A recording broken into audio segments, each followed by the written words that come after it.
ബിജെപിയെ വിമർശിച്ച തമിഴ്നാട് മുഖ്യമന്ത്രി എം.കെ. സ്റ്റാലിൻ കള്ളവും വാട്സപ്പ് കഥകളുമാണ് ബിജെപിയുടെ ജീവശ്വാസം. ജനങ്ങൾക്കിതെല്ലാം മനസ്സിലായിട്ടുണ്ട്. ഭരണത്തിലിരിക്കുമ്പോൾ കേന്ദ്രം തമിഴ്നാടിനെ ശ്രദ്ധിച്ചില്ല. തെരഞ്ഞെടുപ്പ് അടുക്കുമ്പോൾ കള്ളപ്രചാരണം നടത്തുന്നുവെന്നും സ്റ്റാലിൻ. തെരഞ്ഞെടുപ്പ് കമ്മീഷണർമാരുടെ നിയമനത്തിൽ പാർലമെന്റ് പാസാക്കിയ നിയമത്തിനെതിരായ ഹർജി മാർച്ച് 15-ന് സുപ്രീംകോടതി പരിഗണിക്കും. പുതിയ കമ്മീഷണർമാരെ തിരഞ്ഞെടുക്കുന്നതിനുള്ള യോഗം 14-ന് ചെയ്യും. പ്രചാരണ ബോർഡുകൾ സ്ഥാപിക്കുന്നതിനെ ചൊല്ലി തർക്കം. കണ്ണൂർ ചെറുപുഴയിൽ CPM കോൺഗ്രസ് പ്രവർത്തകർ ഏറ്റുമുട്ടി. പോലീസ് ഇടപെട്ട് ചർച്ച നടത്തുന്നതിനിടെയായിരുന്നു കയ്യാങ്കളി. കാസർഗോഡ് മണ്ഡലത്തിലെ LDF UDF സ്ഥാനാർത്ഥികളെ ഫ്ലക്സിനെ ചൊല്ലിയായിരുന്നു തർക്കം.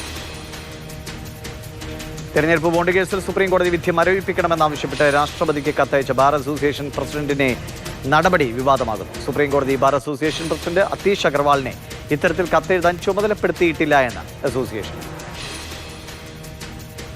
തെരഞ്ഞെടുപ്പുകളെക്കുറിച്ചുള്ള ചോദ്യങ്ങളോട് പ്രതികരിക്കരുത് എന്ന് AI ചാറ്റ്ബോട്ടായ ജെമിനിയോട് നിർദ്ദേശിച്ച ഗൂഗിൾ. ആഗോളതലത്തിൽ ഈ വർഷം ഒട്ടനേകം തെരഞ്ഞെടുപ്പുകൾ നടക്കാനിരിക്കുന്ന പശ്ചാത്തലത്തിൽ സാങ്കേതിക വിദ്യയുടെ ഭാഗത്തു നിന്നുള്ള തെറ്റിദ്ധാരണകൾ ഒഴിവാക്കാനാണ് നടപടി.